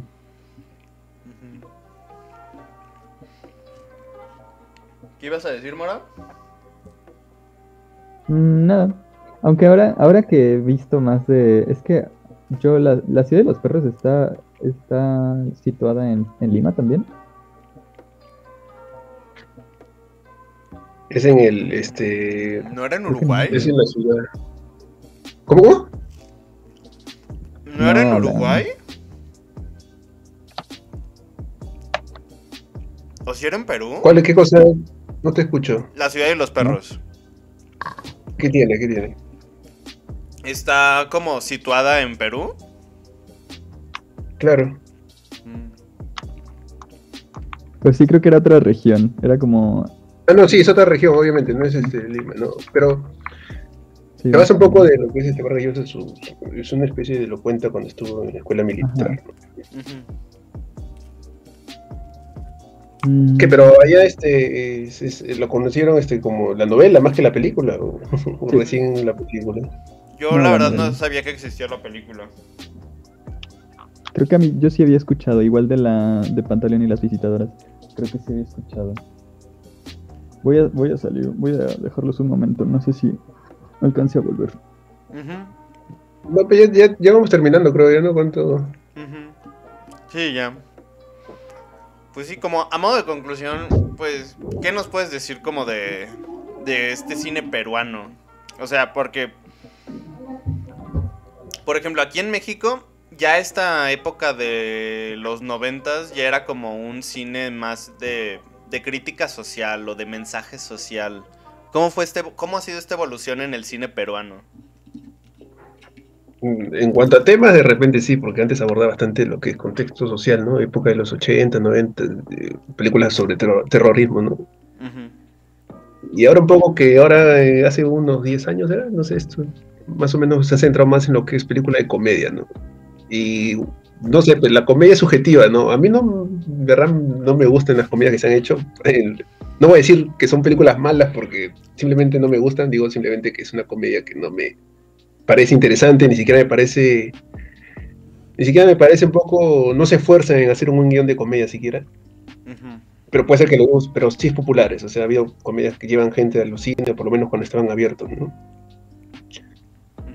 Y ya se ha centrado un poco en lo que es generar ingresos, pero aunque no creas esas cosas, de repente tienen algo bueno, que esos que hacen esas películas generan a que puedan hacer otros proyectos. Sí, ayudan pues a que la industria se pueda mantener. Claro, y en cuanto a eso sí se ha hecho más popular, por lo menos el cine peruano está llevando más gente. Obviamente esas películas no van a ser nominadas a nada, pero generan, digamos, el efecto de que otras películas sí logren, ¿no? Como películas buenas hace poco que fue peruana, Huñaypacha, es una muy buena película. ¿Cuál? Retablo. Huñaypacha. Es una película de 2017, ¿no? Más o menos, no me acuerdo del año, de hace unos cuantos años nomás. Que se hizo hace más años atrás, pero recién lo estrenaron hace unos años. Retablo, que está en Netflix, creo, no sé si todavía sigue. Sí, he visto que en Netflix sí hay bastantes películas de Perú. Ya hay más o menos esas películas, algunas o otros proyectos independientes de repente digamos, tienen soporte en el cine porque esas empresas que hacen, o esos que hacen esas películas populares permiten poder sustentar las otras. Digamos, poder tener el derecho a proyectarlas en el cine, ¿no? Ujú. Entonces puede ser que hay cosas positivas en que hagan películas que son populares, por más que de repente no sean del agrado de un crítico de cine, pero por lo menos genera de que la gente vaya, ¿no? Ujú. A veces abusa también de eso, de que como ya como es popular o es comedia, ya no importa que la gente vaya, pero o sea, no está de más decir que se puede hacer algo mejor. O sea, yo sí siento la sensación de que si gastan dinero para hacer una comedia, se puede hacer un buen guión. O sea, no creo que no se pueda. O sea, yo veo películas argentinas que no son de altos guiones de repente, pero de altos costos, pero hacen unos guiones muy buenos en comedia, ¿no? Ujú. Y digo, acá en Perú, digo, se van por lo fácil. Sí, sí, sí. Bueno, Por lo bueno, que lo se que sí. consume mejor. Ujú. Ujú. Entonces, ¿estas comedias sí llenan como salas y así? ¿O sí, Sí, sí jalan mucho? sí, sí, jala mucho. Entonces, eso sirve para que vaya más gente, ¿no? Ujú. Bueno, pero igual, ojalá se pongan más ganas y hagan otro tipo de comedia. Ujú. Y actualmente en Perú, o sea, sí se produce mucho cine. Producir mucho, lo que pasa es que yo veo que hay interés siempre de producir bastantes películas, sobre todo independientes. El problema es que alguien hace una película en otras regiones, de repente le mandan no uno, dos, sino 7, 8 años, ¿no? Ujú. Sin embargo, se puede producir más fácil el cine que es local, ¿no? Que es de Lima, ¿no? Entonces, sí se produce más que antes, sí se ha producido más que antes. Ahora, por la pandemia, no se ha podido hacer de repente nuevas películas, pero hasta antes de eso sí se producía bastante. Ujú. Lo malo es que a veces repiten, como, no sé si allá tienen acá siempre la crítica de que siempre repiten los mismos actores, no sé cómo será. En México supongo que también, no sé. Sí, sí, siempre. Ya, acá se repite bastante los mismos actores.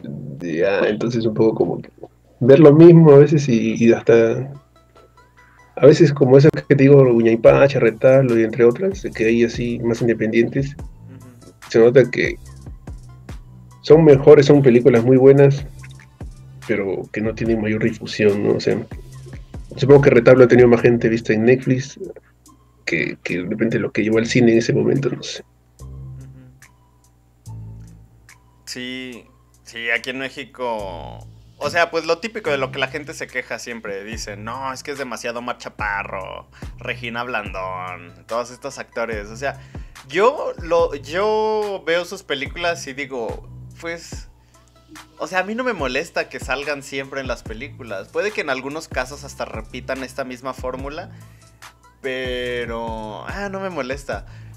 Pero justamente este año tengo una amiga que tiene un cine chiquito donde exhiben solamente películas latinoamericanas independientes y así. Ujú. Y tampoco es como que diga, es que ahora veo mucho cine latinoamericano independiente. No, pero me gusta mucho porque se le da esta difusión a proyectos chiquitos, a proyectos independientes de todos los países.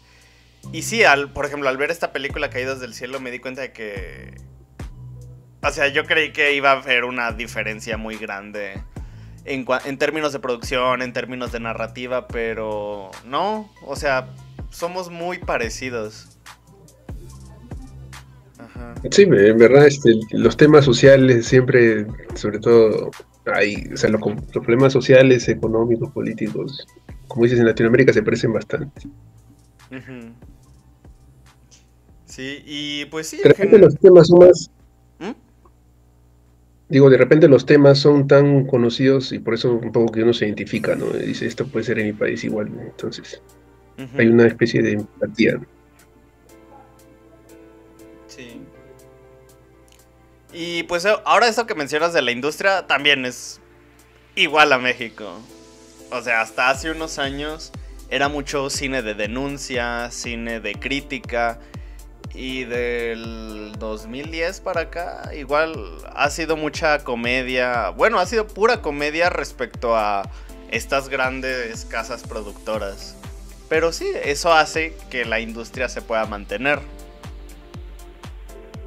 Sí. Y creo que esa industria, hablando de los actores, creo que hay una relación con los actores. O sea, hay esas industrias que dan películas o que traen películas para los cines, digamos, del extranjero, son las que también trabajan con los mismos actores. Entonces es coherente de que repitan a sus propias agencias, ¿no? de actores, ¿no? Entonces, por eso repiten un poco. Y supongo por eso que, como tú dices, por ejemplo, a mí cuando veo películas argentinas, veo a Ricardo Darín, no me va a afectar verlo en todas las películas porque es un buen actor, ¿no? Ajá. Y de repente el problema es cuando tú ves uno que no es actor y ya va como 10 películas y no actúa bien, entonces dices, ¿por qué lo siguen llamando? Ese puede ser el problema, tal vez. Ay, había otra pregunta que quería hacerte. Allá bueno, por ejemplo, aquí en México es muy común esto de los Star Talents. O sea, que de repente metan a una película a un comediante, un youtuber o algo así. Simplemente como para que venda. Es muy común también allá en el cine argentino, peruano. Sí, por ejemplo, más o menos, o sea, no es que sea pero como que cameo se puede decir a veces de alguien conocido, un youtuber, sí se ha hecho. Como principal, mucho no lo veo. Son más un entorno de las mismas agencias, ¿no? Que son populares y ya ese actor va a trabajar, ya ahí está bien. Ya. Y ponen a los mismos actores que más o menos ese grupo, ¿no? Ajá. Sí, aquí también. Pero digamos, como dice Star Talents, ¿sí? No mucho. Aquí no es tanto como un cameo. Sí les dan un rol, pues, no protagónico, pero sí como secundario. Y... ay, no sé. Por ejemplo, algo que sí me molestó mucho fue que se acaba de estrenar una película con Badir Derbez y le dieron un personaje a Franco Escamilla. Y digo, a mí me gusta mucho el humor de Franco Escamilla, pero yo digo, es que si al menos lo van a poner, que no se note que es... porque aparte dice los mismos chistes que diría Franco Escamilla y habla igual. Y es como de, no. Hagan algo con él. Más bien acá han hecho películas en base a cómicos de televisión, o sea, han hecho películas de ellos, o sea, como protagonistas, o sea, o sea, él, digamos que ese personaje, un cómico de la televisión, alguien le dice, como tú vas a llevar gente, seguramente vamos a hacer una película sobre ti, y ya no importa, con tal de que esté él y cuente los mismos chistes que hacía en televisión, los mismos sketches, es como ver una especie de un sketch, pero de 2 horas, ¿no? Del actor haciendo chistes, que ya pasaron de moda todavía, de hace 20 años, o sea, chistes racistas, clasistas, peor todavía, o sea, mezclan todo como si la gente fuese a ver más que todo por nostalgia. Y la verdad termina siendo en verdad una mezcla de cualquier cosa y la verdad esas cosas me parece que ni siquiera suman, primero no lleva gente, segundo es un mal producto, ¿no? Y el tercero encima queda para el olvido, o sea, como ni en YouTube de repente lo encuentras porque nadie lo quiere ver. Y eso sí pasa con bastante comediantes acá que han hecho sus películas y a veces uno ha tenido que verlas un poco para decir por qué es tan mala, ¿no? Sí, aquí también pasaba.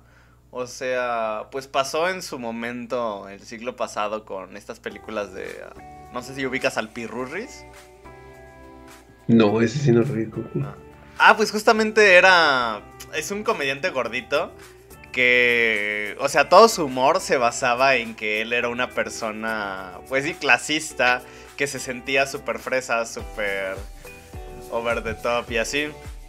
Y sacó muchas películas, pero también otra cosa que ocurrió la década pasada creo que fue como por ahí del 2012. Cuando intentaron hacer una nueva película de la India María. Y que sí, como tú dices, se sentía como un sketch grandote de los mismos chistes de antes. Pero que ahora... pues sí, ya no eran... ya eran muy extraños. No funciona, pero a veces se apela tanto a la nostalgia a veces que no se dan cuenta que hay sobre todo el humor, a mí me parece que el humor va cambiando tanto que que los chistes que funcionaban hace 5 años ya no, no funcionan ahora de repente y los de ahora tampoco van a funcionar acá 5 años. Entonces, no es solamente poner a alguien que dice chistes en su programa de televisión a hacer una película en base a los mismos chistes, porque es prácticamente a querer hacer un trabajo sin hacer un trabajo. Ajá. Sí, es una salida muy fácil. Sí. Por eso creo que películas de peruanas mayormente buenas vas a encontrar dramas. Casi todas buenas películas van a ser dramas. Sí. Pues mira, hasta ahorita en este cineclub, y me atrevo a decir que en toda mi vida, las únicas películas peruanas que he visto han sido esta y la de Contracorriente. Igual 2 dramas. Sí. Uno más con... más de un tema en general, ¿no? Más un tema más específico. Aunque ya me dieron ganas de ver Wiña y Pacha, así que a ver si esta semana la veo también. Y en Netflix creo que está de Retablo y está Canción Sin Nombre, que es la más última creo que subieron. Simplemente más o menos que las he visto y, ¿no? O sea, que sé que son buenas. Después hay varias comedias que sí, varias que no las he visto, así que no te las recomiendo porque no las he visto. Pero esa Canción Sin Nombre, Retablo que están en Netflix son los que me acuerdo ahorita. Pues bueno. Ya, ahora sí, ya más o menos vamos cerrando, ¿no? A modo de conclusión sobre esta película, ¿qué puedes decir? Esta es una de mis películas favoritas del cine peruano. O sea, me parece que es bien entretenida. Es deprimente, sí sé, pero ya una vez que la viste ya sabes cómo va a acabar. Entonces, me gusta ver más o menos cómo cuentan la historia. Y la verdad, como no sé quién dijo, creo que le gustó las actuaciones. En verdad, los actores son buenos actores. O sea, en Perú son reconocidos como buenos actores. La mayoría. Bueno, todos creo, todos los que salen. Porque O sea, pasa todos que estos algunos actores ya... sí son como de renombre ya. Sí, Okay. sí, todos son de renombre. El que hace de locutor, él va a salir, vas a ver en otras películas ahí de Lombardo. A la mayoría lo vas a ver ahí con el director en otras películas. En general, esta película es buena, por eso me gustó, por eso lo quise recomendar. Por lo menos cuenta 3 historias diferentes, porque ahora que hablaste de historias que juntan en un punto, que se cruzan, por lo menos esta hace algo distinto, ¿no? Que no termina en un final feliz o no juntándose, ¿no? Ajá, sí, exacto. Es como un lugar muy común que al final todas converjan en un punto o así, pero esta es como 3 historias que ocurren en un... Pues sí, como en un mismo camino, pero pues a pesar de que ocurrían así, es como la vida, o sea, no siempre se van a juntar y cada una tiene su final por separado. Son independientes, se pueden contar historias independientes, pero no depende una de la otra, digamos, ¿no? Exacto. No tanto como Relato Salvaje, que es una película argentina que a mí me gusta bastante, que son varias historias, pero sí nunca cruzan, ¿no? Pero por lo menos esto me parece que es una forma diferente de contar, porque hay otras así como Babel o Crash, ¿no? Que terminan juntándose, ¿no? Ajá. Ya, entonces sí, por eso elegí. Ya cuando me toque otra vez, ya no sé qué película voy a elegir, ya, de repente ya veré ya. Puede ser peruano, puede ser otra extranjera. Pues sí, a mí me gustó mucho la Que será película. ¿Manda? Más o menos será ya que será más o menos ya en el 2023, creo, ¿no? Que te toque... Nah, ya el próximo año. Pues sí, son cada 6 meses. Ojalá que vacunado, ya. Ojalá. Pues yo disfruté mucho la película. Sí me gustó. Sí está muy, muy dramática y muy deprimente. Pero de verdad la disfruté demasiado. O sea, cuando yo le dije a mi mamá que tocaba ver una película de Perú, ella dijo, ay no quiero ver cine latinoamericano, no la voy a ver. Y cuando llevaba como 10 minutos la película, cuando empezó toda esta onda del cerdito y que se lo regalaban a esta señora, yo dije, no, voy a pausarla, mi mamá la tiene que ver, le va a gustar mucho. Y le dije a mi mamá, no, mira, está divertida, te va a entretener. Y me acuerdo que se sentó junto a mí y me dijo, bueno, pero si está muy triste no la voy a aguantar y no la voy a querer ver. Te dejo solo viéndola.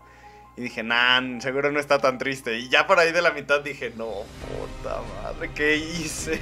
Pero al final mi mamá sí la acabó viendo y le gustó mucho. Y a mí también.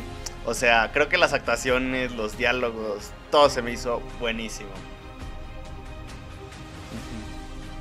Sí, pero a mí me parece que sí es triste, pero como dije, cuando la mandé no me acordaba que era 2 horas. Dije, uy, de repente dura mucho, pero después cuando la vi otra vez, dije, no, estaba ligera, dije, no creo que sea muy densa.